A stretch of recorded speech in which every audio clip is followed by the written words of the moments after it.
science knowledge only adds to the excitement, the mystery, and the awe of a flower. Evidence is evidence. It's public, everybody can look at the evidence and assess it, and eventually, if there's enough evidence, come to the same conclusion.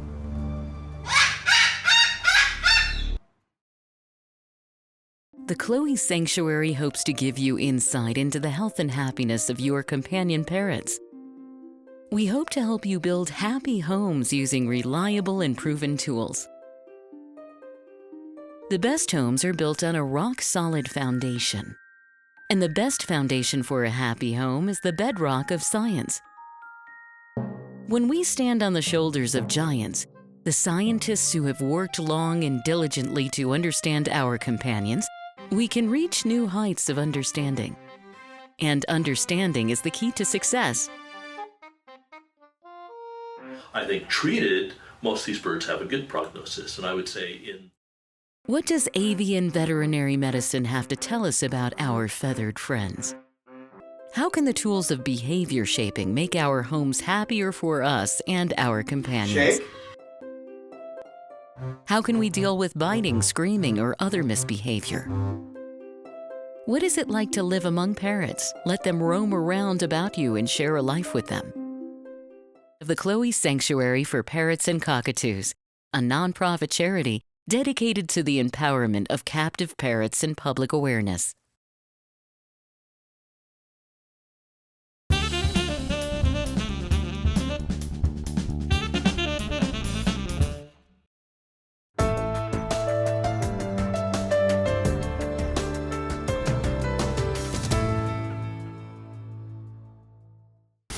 Hi, and welcome to Cockatude, Cockatoos with Attitude.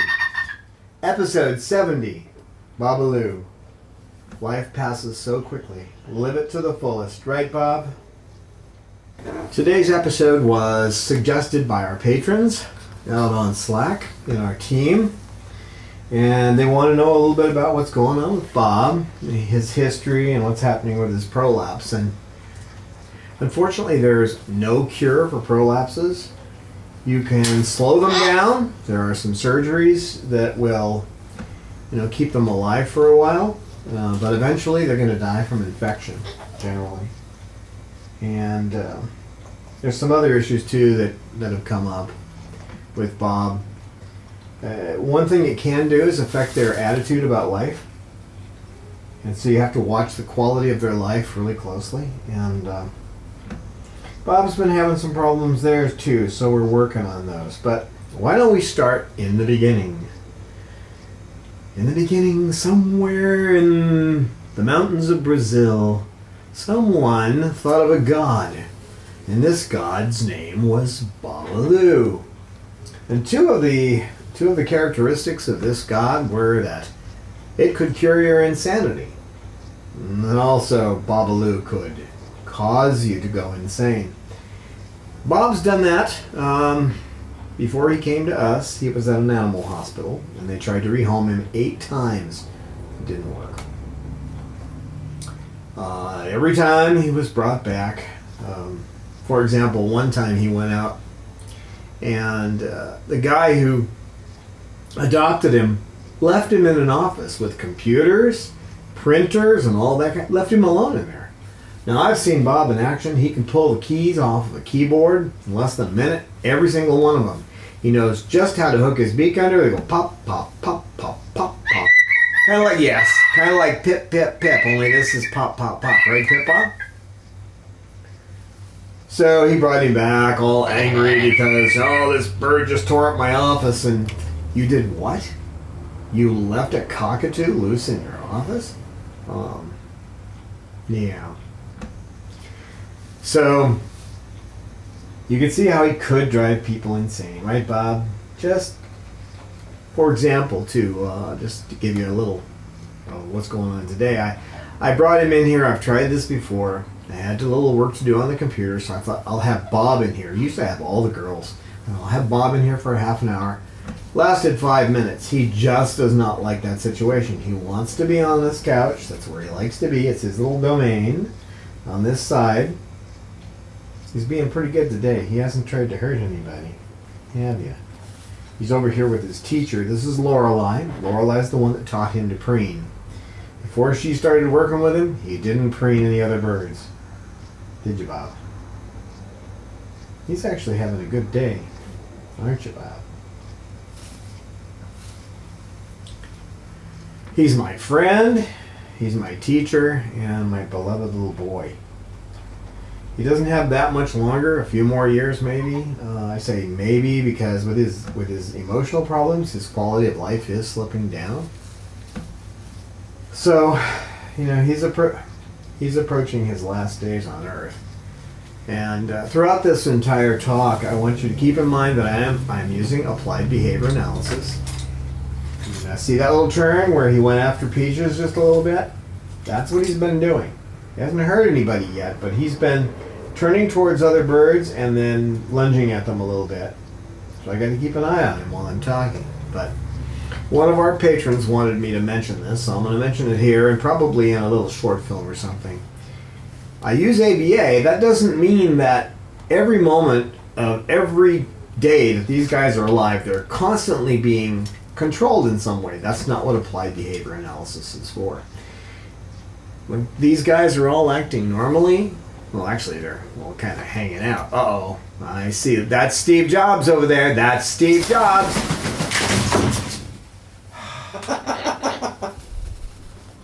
Okay, I'm going to let you sit there for... You think it's funny, huh, Bob? I'm going to let her sit there for a while and see what she figures out.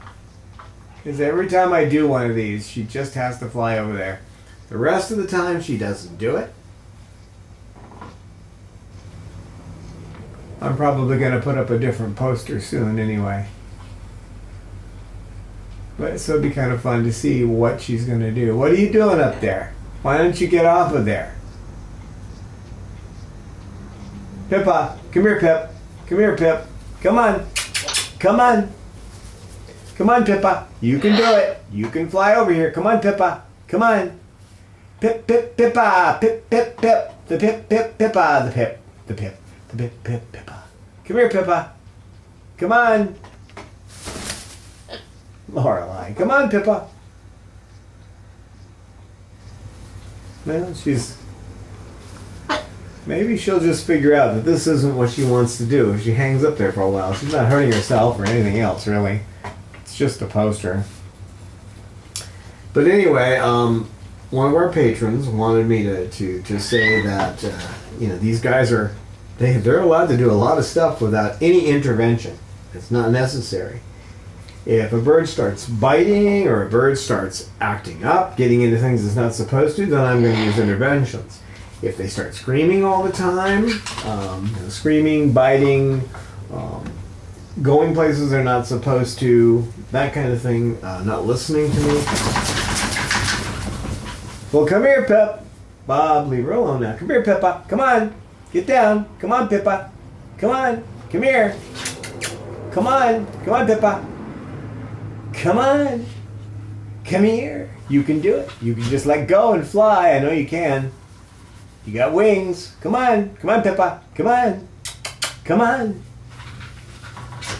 Come on, Pippa. Come on.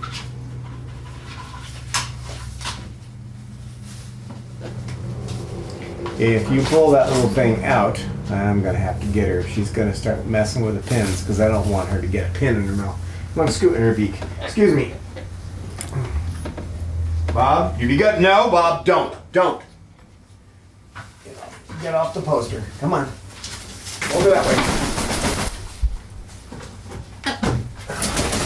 Uh-oh. Who's on the floor? Leave her alone, Bob.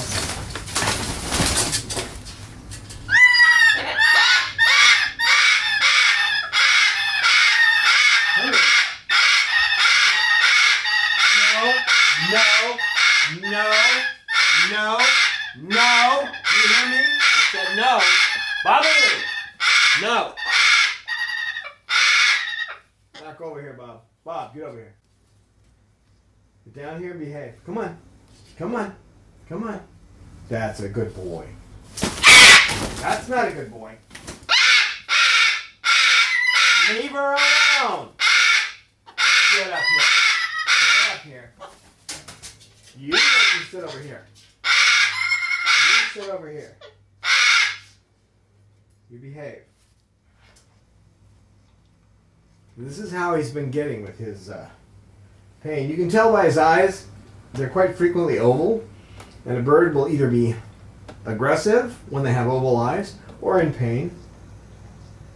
And I think he's in pain. The problem with pain relievers is that if you give them a pain reliever, it loosens the muscles too. They're muscle relaxants at the same time. So if he has relaxed muscles, then he's going to start leaking out of his cloaca and he could die from an infection. So one of those situations. But so what this patron wanted me to make sure that everyone knows is that we use these techniques kind of like a toolkit. You know, if you have a problem, let's say if you have to fix something on your car and you're a mechanic. I have a certificate as a light duty mechanic. I need to fix something. I'm going to grab my toolkit out and fix it, right? I'm also going to be keeping an eye on my car. If I hear funny sounds or something's not quite feeling right, then I'm going to check it out, right? So that's how you use ABA. Applied behavior analysis is used when it's necessary, like any tool or toolkit. It doesn't mean that all the time these birds are required to act a certain way, and it isn't used as a mind control.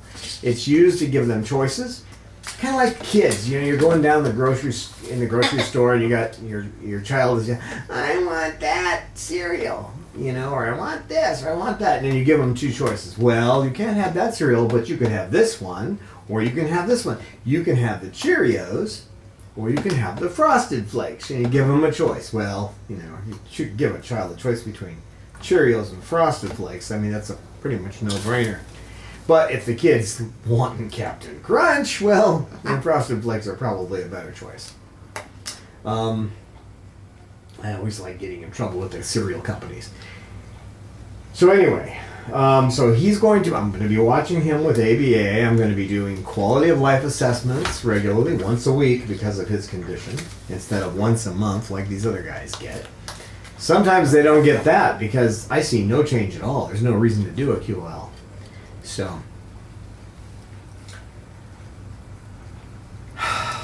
in the beginning, what I saw from him was his cloaca started leaking, and that's what led to him going to the vet.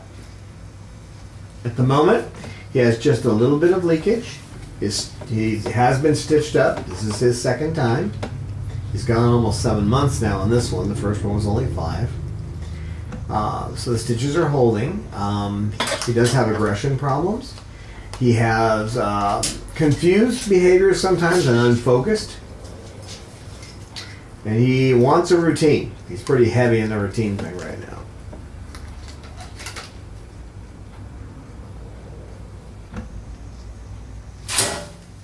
Be nice over there. Hey, be nice. So, when you see a bird starting to have changes like this, and you know they're physical, or you know they can't, that you might be able to make them a little bit better, you may be able to help him in some ways, but he's going to be sliding down. Remember what happens in some old age homes, how a person will have to get old and start having dementia, then they'll go into an old age home and no one will go and visit them.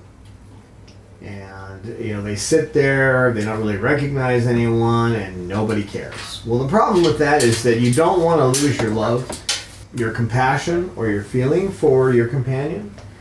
So try to remember the fun times and the things you did with them, and remember that they're not just what they are now. They were other things in the past, and they meant something else to you.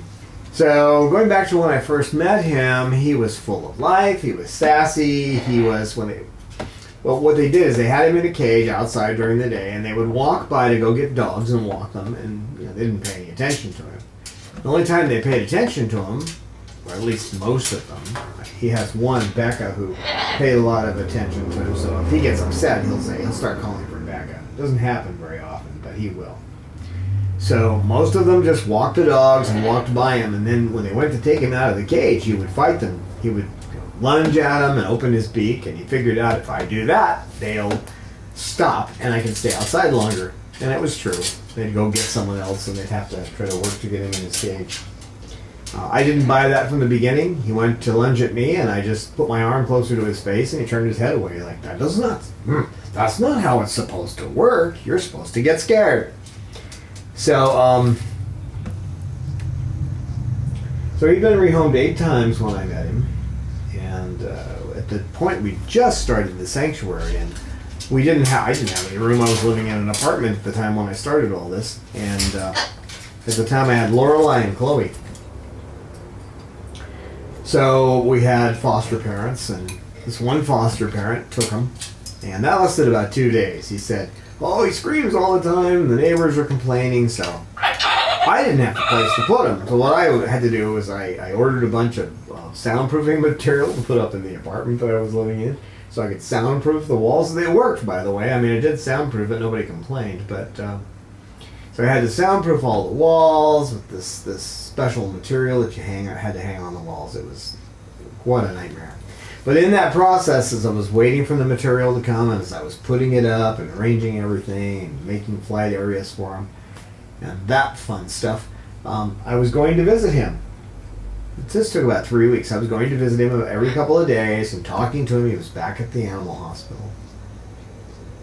And taking him toys. He had all kinds of toys. In fact, one of the workers there said, "Boy, he's got way too many toys." And I said, "No, he's a busy boy. He needs something to do." And no.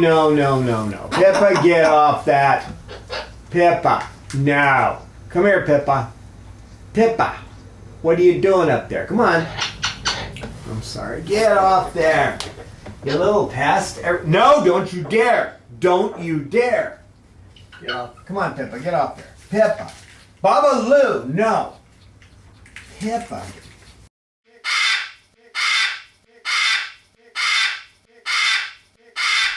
No, Bob. No, Bob. No. Come here. Come here. You can come back over here. I'm sorry. Babalu. No. Let it out. Get down here. Stop it.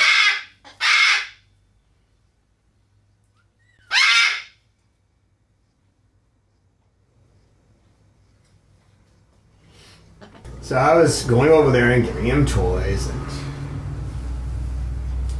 talking to him and redoing the apartment to be a sanctuary that would have more than just a couple of birds. Coco. It's all right.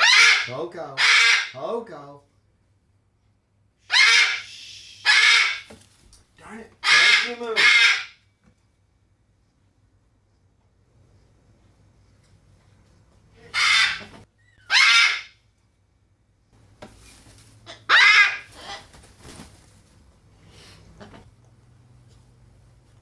I'd like to do a big shout out to those people who make this video cast possible. Cockatude would not be possible without our patrons.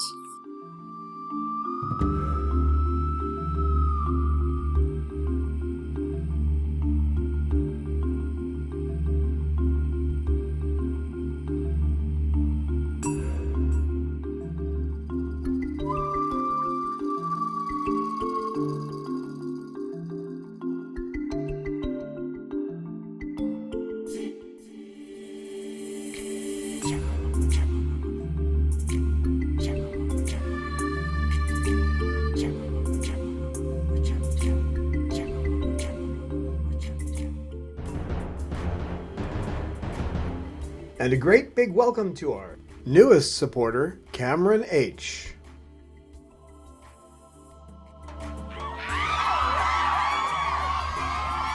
Thank you to those of you who make one-time donations. Without these patrons giving us of their hard-earned cash, we couldn't continue doing this podcast.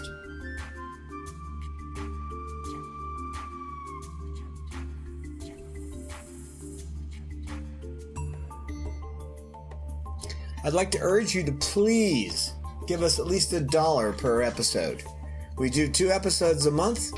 We'd like to do more, but in order to do that, we have to have the time. And right now I'm spending a lot of time trying to beat the bushes for the Chloe Sanctuary. It's not easy taking care of birds that are severely damaged, both emotionally and physically. So, please, I urge you, become one of our patrons. And I'm sure that Peaches would thank all of our patrons in person if she got the chance. We try to answer questions from our viewers as we can. If you are a patron, be sure to email us at patron@chloesanctuary.org, and your questions will take precedence. We always put our patrons first because they put us first.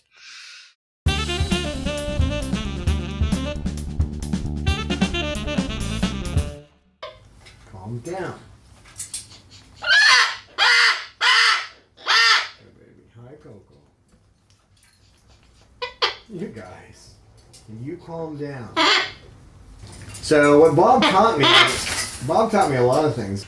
So finally I got it all set up, and I went over and picked him up and brought him back. No, Pippa! No, Pippa! No, Pippa! No, Pippa!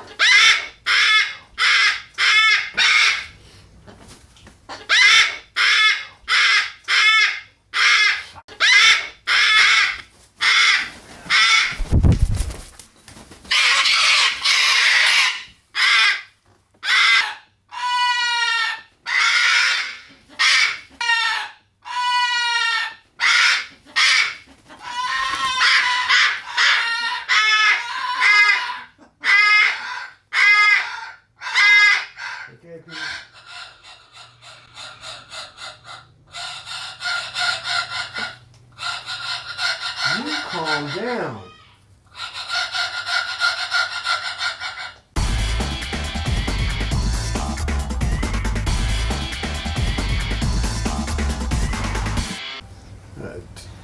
I brought Bob to the sanctuary, our little apartment, which was all filled up with soundproofing stuff on the walls. And it looked pretty neat in there. It kind of looked like a jungle. And I think I have some pictures of that I can slide in.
And the same day I had to go out and get Snowball.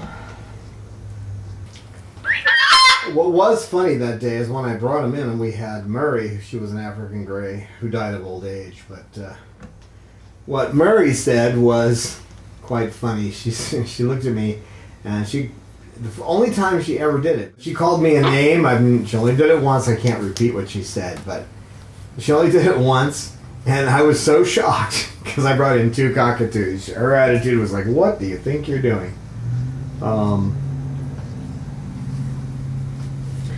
So he was used to lunging, and he actually did start biting. And what happened was, every time I'd walk by the perch he was sitting on, he'd reach out and bite me.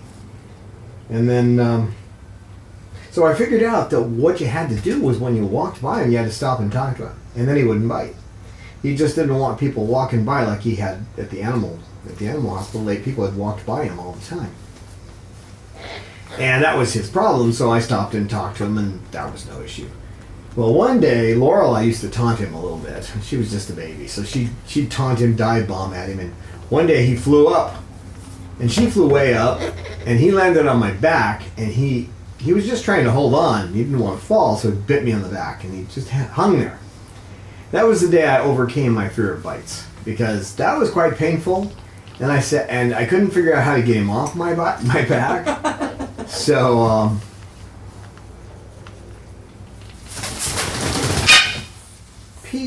Peaches, it's okay, sweetheart. She's just flapping. Pippa, you need to calm down. You're causing too much trouble today. I can't keep getting up because Bob gets all freaky and attacks other birds. Pippa. Pip. Yeah, you can be on the floor. That's no big deal. So another thing that was fascinating about him is he would cut wood into some pretty interesting shapes. I hope I have some pictures I can put in, but that was a fun time with Chloe and Lorelei and Murray, Snowball, and Bob. It was pretty fun. Then of course we had the fire, and he was good. I mean, they all were. I reached over to grab them, and they just hugged them and let me pick them up because I had to get them out the door. The last bird and I went out the door as the walls caught on fire. I mean, huge flames leaped up on the walls. So, you okay down there, Pippa? All right. So then we were living in limbo. We didn't quite know where we were going to live. They gave us a temporary apartment, but basically told us, even though it had been mice that had chewed the wires in the wall, that they wanted us to leave.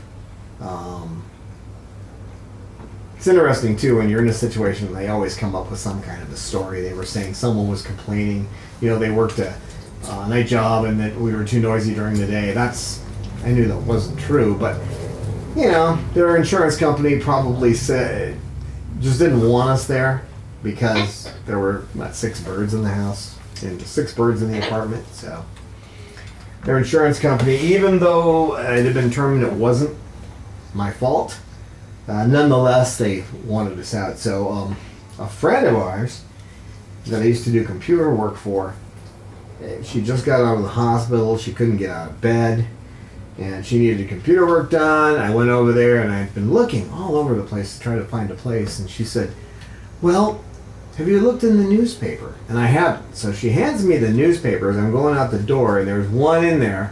There's an ad for the place where we are now. And you talk about fortuitous. If I hadn't said, "The heck with this, I'm going to go help my friend," then I would have ended up, who knows where we would have ended up. But, you okay, Pippa? All right. So we got moved here, and Babalu was still in a pretty small cage. And we got a grant. And so with that grant, I bought Bob and Roman new cages. Right, Bob? Didn't I buy you a new cage, Bob? This is the thing, see. He tends to either hide here or go after other birds right now. It's one or the other. He doesn't play as much as he used to, do you, kid? Do you? Yeah. So I got to watch his personality flower as he got a bigger cage, and he had more room to play in, and he'd run around flapping his wings in there and having a good old time. And Didn't you, Bob? So we were doing rescuing and rehoming at the time, and Bob did pretty well. He got along with all the birds that came in. You know, there were issues, but they weren't hard to overcome. And then we started realizing that we were rehoming birds, and even if you check out where they're going and you set rules and you have them come and you teach them some basics and that kind of stuff, that it wasn't working. You know, these birds would go out and they'd come back because we had the agreement we had for adoption was the same one that is in the sanctuary book that's put out by the Avian Welfare Organization and co-written with the ASPCA. And that one requires that the bird come back. And there's a $1,000 fine that you have to pay if you try to sell the bird or anything like that. So they bring them back to us. So finally that was it. We said that after Cause went out the last time, we said, no, we're not going to do this anymore. So about that same time, I noticed that Bob was starting to strain while he was pooping. Now, he hadn't been on a terrible diet at the animal hospital. In fact, they had him on Harrison's, and they were giving him fresh fruit and vegetables every day. So he was on a fairly good diet. I mean, nothing you could complain about. But being in a cage all the time, not getting any exercise, you know, it's diet and exercise from what we can tell. And it's not just, you know, moving around. Flight is the thing. Now, he can fly, but he just never got the opportunity. Did you, Bob? No. So he got his first stitch about a year ago. Didn't you, Bob? Because it was almost completely coming out. And I noticed, now this is something I don't know if it has anything to do with cloacal prolapses, but I noticed that when he screams, and he started screaming a lot more, and screaming means to repeat a screech over and over. So screech, screech, screech, screech for hours on end. He wasn't doing it for hours on end, but maybe 20 minutes, twice a day, that kind of thing, which is acceptable for me. It's not a big deal. It's manageable. When you start talking 2 hours, it's not quite so manageable. Especially if you got neighbors that can hear you. Of course, we don't really have that problem. They can hear us, but it's really quiet compared to when you're on an acre compared to if you're next door to somebody. But I noticed that when he was screeching, his cloaca was almost coming out. So he went down and got his first stitch. And, that was after Dr. Jenkins looked in there and saw that the colon wasn't doing the peristaltic movement. There's no motion to the colon at all, which would indicate that food's not moving down the channels. So that happens. We think it's a lack of exercise and improper food. Of course, Bob was at some other homes for a while, and he didn't get much exercise. So between the two of those things, we'll never know the cause, though. The reason we'll never know the cause is you'd have to have a bunch of birds and wait for someone to come down with the condition and keep track of their lives all the way to that point. Not going to happen. I mean, that would be tough with people. When you start talking birds, nobody's going to do it. Not in a world that's based on money. They're not going to do that, so we'll probably never know. But it's fairly obvious that muscle tone is based on exercise, and if you're eating junk, you're not going to have much in the way of exercise either. And come on, please. Leave her alone, please. Here, baby. So, after his first stitch, we put him on dietary changes. That's when I came up with some new mashes. Basically, you have to have fiber, a little bit of fruit, anything that can help the digestive tract move, okay? You want to make sure they have enough liquid, there's enough fiber in there. Fruit's good for it. Applesauce is pretty good to move things through, too. So I came up with a mash. Noticed, too, that I was making muffins. They all like muffins. The muffins I make have pellets in them. And actually, I've had people who are volunteering go, oh, muffins. And they, like, you walk in and they've got a muffin in their face and say, well, about half that muffin is bird pellets. And then they just look at you like, well, it tastes pretty good. Yeah, I've been cooking since I was 6 years old, so They do taste good, but and there's nothing gonna hurt you in there, but you're eating pellets. So figured out that he has a problem with gluten. Now there's this whole thing about gluten-free running all over the country, and unless you've got a specific problem with gluten, it doesn't affect that many people. We're talking a tiny portion of people are affected by that. But he's affected. If you give him a wheat flour of any kind, he will start to leak out the tail end pretty bad in his current condition. So try to get him more exercise, have him run around more. But we were able to do that for a while. But now he will just kind of cause problems anywhere he can if he's out. So he's out in here with me, but he doesn't get to usually come out with the other birds that much. Because as you can see, if I try to even move at all, he tries to attack the other birds. Don't you, Bob? Now, after he had his first stitch, okay, cloacapexy, after he had that, he didn't seem to have any personality changes, except maybe positive ones. He wasn't leaking out his tail end anymore, and so he seemed to be a little happier. You really can't tell her happiness, but he was playful. He wasn't going after anybody. He was almost like his old self, almost. He was only taking maybe 5 seconds to poop, where these guys will usually take about a second. Tail up, tail down, it's that fast. He had been up to like 20 seconds of straining before, so that was positive, and his attitude was positive. But then I noticed after the second stitch, he started having... When you look at a bird and their eyes are round, they're usually not aggressive, they're not in pain. Like with Peaches, when she starts to hurt, her neck hurts, her eyes will turn oval, as in the skin around the eye will come into an oval shape. That's an indication of aggression or pain. So now, most of the time, he does have that look in his eyes. He doesn't have the round eyes, he has the oval eyes. And so after the second stitch, I noticed his eyes becoming more oval. Plus, he also tends to do things that are more irritating, like this, where he's pulling the hairs on my arm. He used to do that a little bit, but now it's really common for him to just sit there and try to pull the hairs on my arm.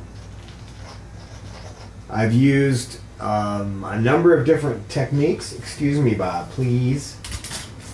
I've used a bunch of different techniques with him, and they work for a little while. Right now, if I were to have a pocket full of sunflower seeds, I could give him a sunflower seed about every 2 minutes, and he'd stop doing this. Right, Bob?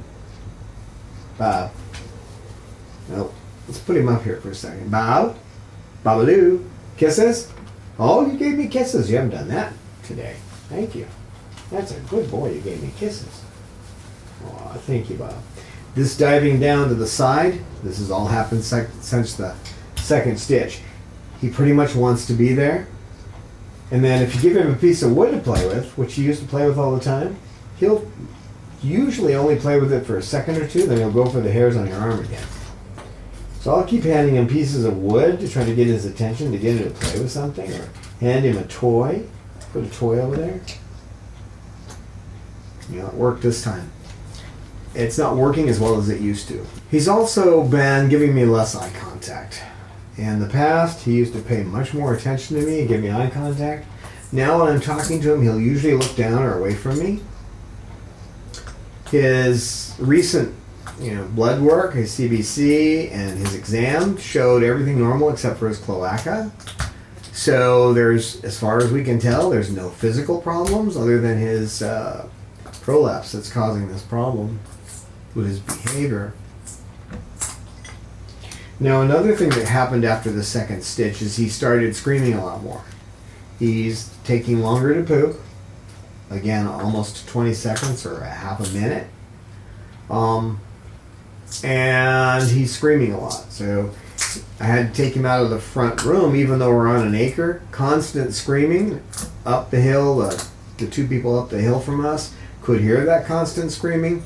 And if you step outside and you constantly hear even if it's not very loud, that can be irritating. Kind of like the Chinese water torture, right? The other side of it is that was spurring some of the other birds, especially Cecil, to be screaming more. So that wasn't good. So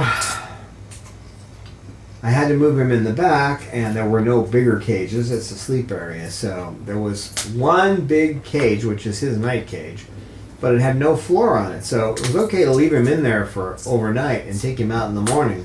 But like most birds who haven't had a lot of toys for a period of their lives, they'll tend to play with their poop, and the last thing he needs to be doing is eating feces. Any of these birds, but especially him. So I had to take one of these grates that has has a 3/8 rod all the way around. I took wire cutters and cut that off, and I fit a 3 foot by 2 foot grate on the bottom. And he's not taking that off. That's in there nice and solid. And the tray down below opens still, so. And I made it nice for him and had a lot of toys in there. And he seems okay with it. It's nice and light. That's a good light area. Isn't it, Bob? Mister in the corner, I'm not paying attention to anything. His cage territoriality with this new, with this new problem where he's having to strain again, his cage territoriality is up. I've noticed that sometimes when I go to put food in there, in the past, if you go to put food in there, he's looking at the food. Ooh, what have I got, right? But in this case, he'll just defend the territory like you're not coming in. You're not coming in my cage. And that's just not Bob. That's not the way he is. He was never that way. And hence I'm thinking it's going to shorten his life if he gets meloxicam. Which is, the painkiller, because it's also a muscle relaxer. But if I don't do something, then his personality is going to get so bent from the pain that his quality of life's going to tank. So that, plus we've tried a couple of psychotherapeutics. There's several more to try, so we're going to keep trying till we find something where he can be calmer and not so aggressive towards the other birds. Hoping we find something. So unfortunately, our primary avian vet is a long trip from here. Not most people would say not, but it's 3 hours, and that's all the extra time I have in my 18-hour day. So if I'm taking birds down there, I'm not getting anything else done except the cleaning and them getting out. That's it. Just bare minimum day. So whenever I need to go down there, if I have to go down there to try 5 different drugs, it's going to be a problem. I'll do it, but it's a problem. That transport down there is a problem. So we're going to continue doing the applied behavior analysis and to work with him to try to get rid of the lunging and the aggressiveness. The thing about applied behavior analysis is that you're working to help them make choices. You're not forcing them to do things. So if he's in a lot of pain, it's hard to help him to make good choices, because you know how it is. If you're hurting, you don't really care if somebody offers you a chocolate bar, right? Yeah, I like chocolate, but right now with this sword stuck in my leg, chocolate's not my number one interest. So with him, it's kind of the same.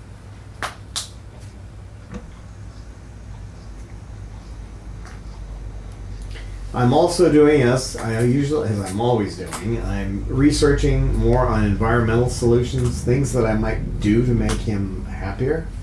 I'd like to have him in a bigger cage, but there's only so much room in this place, and we're maxed out with the number of birds here now. So talking about putting another 6.5 foot tall by 4 foot by 3 foot cage in the back, there isn't room for it.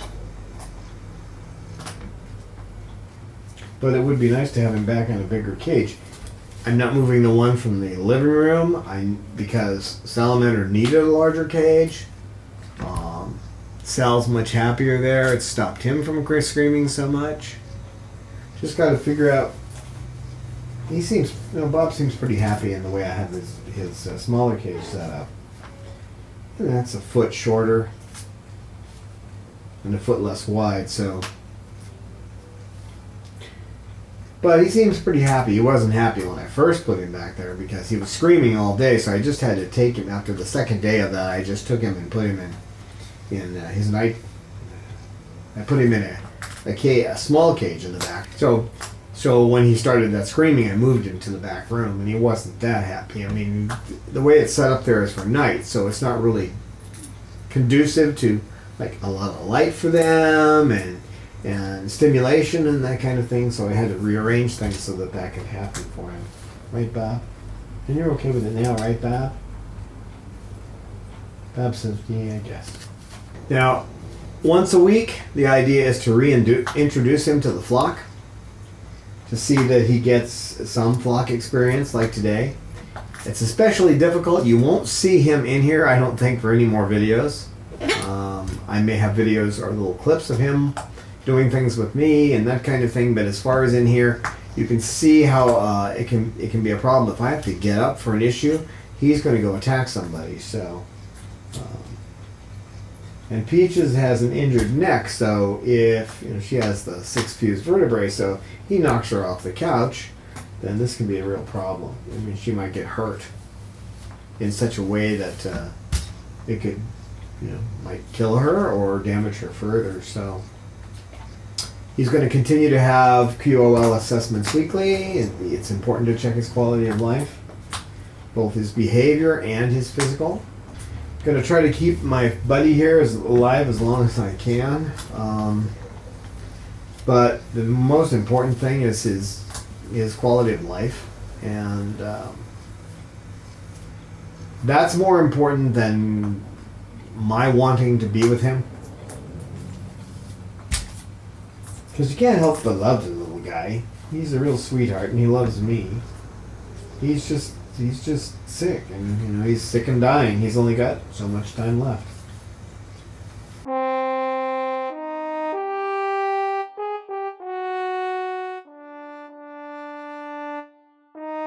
It is ignorance of Bob's nature that turned Babalu into a living gargoyle.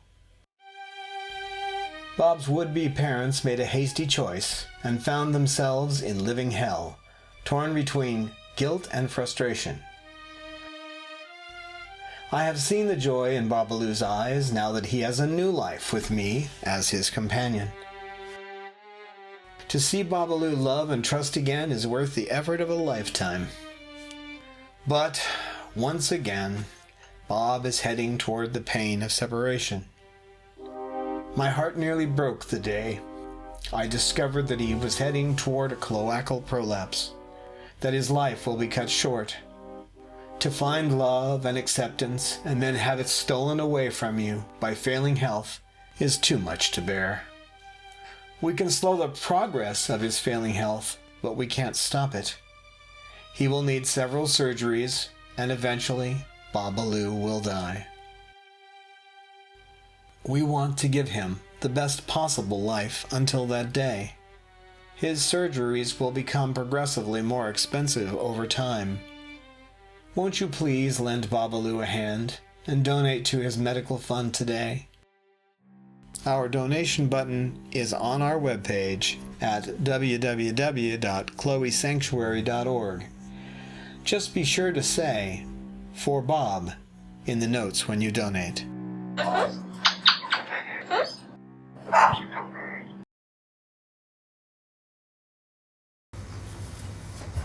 I've heard of some alternative therapies, medical, not alternative as an alternative medicine, but they use this with some other animals. They use laser therapy on the cloaca. One person has been talking to me about their bird that has a prolapse, and their doctor has tried out this laser therapy that's used on turtles and that kind of thing. And apparently it wasn't doing much in the beginning, but now this bird has gone with just a cloacapexy for over a year and no leakage. So who knows, that might be an option for him. It's worth checking out. The last time I checked with Dr. Jenkins on it, he said that there hadn't been enough work on it with birds to know whether it would really do anything. So, come on, let's show the world the Babalu. Come here, Babalu. Hi, Bob. Let's see that tail. See, it's kind of messy back there, but I mean, I cleaned him up today. But he's not leaking right now, so that's a good thing, right, Bob? Right, Bob? He just doesn't seem to pay any attention to me. The only time he pays attention to me is when I get up and it's like, oh, I can go after the other birds. Right, Bob? I think the most important thing to remember every day is the love and trust he's given me over all this time. And he's been good with almost all the other birds. He's had some issues, like with Cause, because Cause flipped him over and put him down with his foot. Cause actually held him to the floor with her foot. She's a tiny thing compared to him. But he puts on a big bluster, but he doesn't. He really is a sweet guy. He's just falling apart, aren't you, Bob? Hmm? Yeah, you looked up at me. That's a new one. Yeah, I know. You do try, don't you, Joy? You do try. So that's our Babalu. He may have, I don't know, anywhere from 6 months to 6 years left in him. It's hard to tell. We'll keep looking for methods to make it better, but we'll try to keep him happy for a while. Do you want to say goodbye to the people, Bob? You want to say goodbye to the people? Come on. Let's say goodbye to the people. Say goodbye. Say goodbye, Bob. Bye. Can you say goodbye? Bob, can you say goodbye? Kisses? Kisses? Aw, kisses, Bob. Aw. Nobody gets kisses like Bob. Kisses. Bob, thank you, Bob. I love you.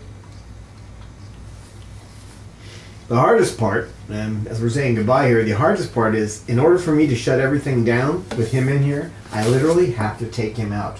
If I don't, he is going to attack the other birds. I can't walk over to cameras and turn them off with him in the room. I just can't do it.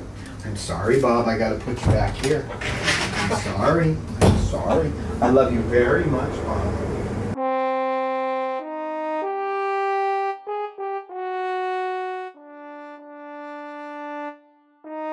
It is ignorance of Bob's nature that turned Babalu into a living gargoyle.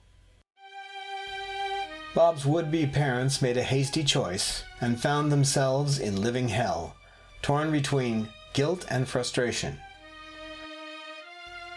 I have seen the joy in Babalu's eyes now that he has a new life with me as his companion. To see Babalu love and trust again is worth the effort of a lifetime. But, once again, Bob is heading toward the pain of separation. My heart nearly broke the day I discovered that he was heading toward a cloacal prolapse, that his life will be cut short. To find love and acceptance and then have it stolen away from you by failing health is too much to bear. We can slow the progress of his failing health, but we can't stop it. He will need several surgeries, and eventually, Babalu will die. We want to give him the best possible life until that day. His surgeries will become progressively more expensive over time. Won't you please lend Babalu a hand and donate to his medical fund today? Our donation button is on our webpage at www.chloesanctuary.org. Just be sure to say, "For Bob," in the notes when you donate.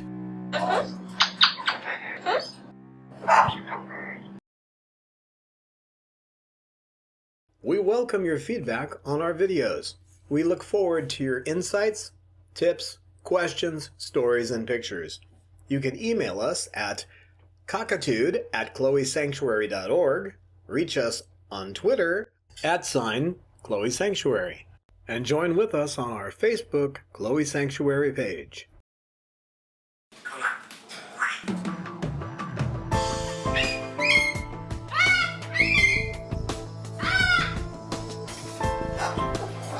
Science knowledge only adds to the excitement, the mystery, and the awe of a flower.